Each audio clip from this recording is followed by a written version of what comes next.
تو غوطے کھا رہے ہو. تو بند کمروں میں آفرز دے رہے تھے تا حیات ایکسٹینشن کی اور بار کہتے ہو جانور ہیں. عمران صاحب اس کو کیا کہہ رہے ہیں, تمہیں یہ کرنے کی ضرورت نہیں ہے, میں جو یہاں موجود ہوں پاکستان میں مودی کا کیمپین مینیجر. فتنہ کیا کہہ رہا ہے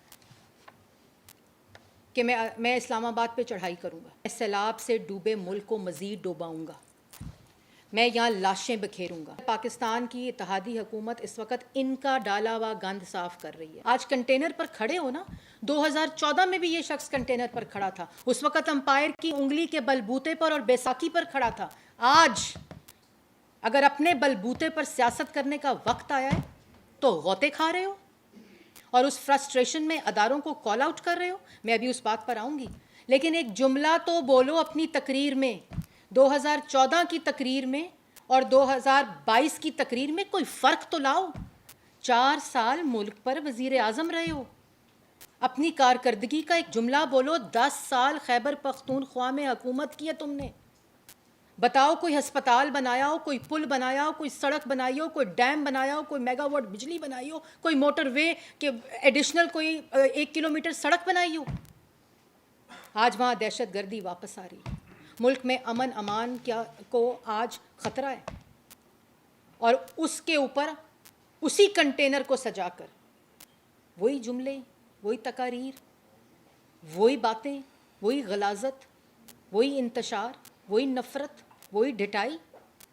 جب نواز شریف 2016 میں 3 دفعہ کا منتخب وزیر اعظم گیا تھا تو اس کی تقریر کیا تھی کہ میں نے اس ملک کو ایٹمی قوت بنایا, میں نے اس ملک میں پہلی موٹر وے دی, میں نے اس ملک میں 14,000 میگا واٹ بجلی دی, میں نے اس ملک میں اسکول بنائے, ہسپتال بنائے, میں نے اس ملک میں امن قائم کیا, دہشت گردی ختم کی, اس ملک کو پہلی نیشنل سیکیورٹی پالیسی دی, اس ملک کے اکائیوں کو پہلی دفعہ دہشت گردی کے خلاف ایک طاقت بنایا اور دہشت گردی کا مقابلہ کیا, اس ملک کو سی پیک دیا, نوجوان کو روزگار دیا, اس خطے کو ترقی دی.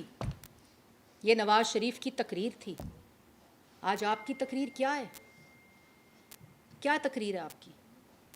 ایک طرف آپ وہ ویژولز دیکھیں جس کے اندر پاکستان کی اتحادی حکومت اس وقت ان کا ڈالا ہوا گند صاف کر رہی ہے, اور دوسری طرف یہاں تو بیانیہ بے نقاب ہو گیا.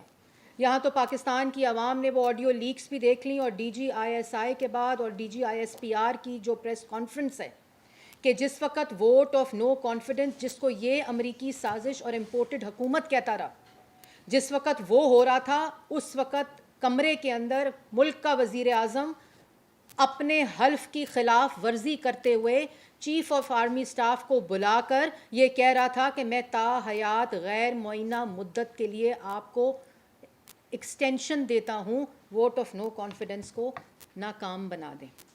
اور جب انہوں نے کہا کہ ادارے نے یہ فیصلہ کیا ہے کہ سیاست کے اندر کسی قسم کا کوئی کردار ادا نہیں کریں گے, تو اسی وقت وہ شخص پاکستان کی عوام کو دن کی روشنی میں کیا کہتا ہے, ذرا سنیں. میں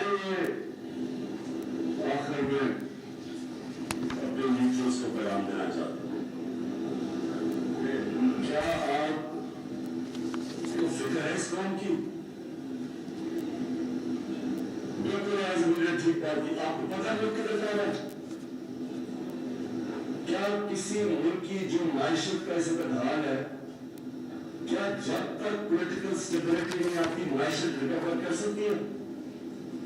معیشت کیسے آپ کی ٹھیک ہوگی جب ایک ملک میں کسی کو واقعی نہیں پتا, مجھے نہیں پتا, کسی کو نہیں پتا 1 مہینے 2 مہینے 3 مہینے میں کیا ہوگا. میں نے اگر آج معیشت اس طرح اوپر جاتی ہے, دولت میں اضافہ تب ہوتا ہے جو ملک میں انویسٹمنٹ ہوتی ہے, نوکریاں ملتی ہے, ویلتھ کریشن ہوتی ہے.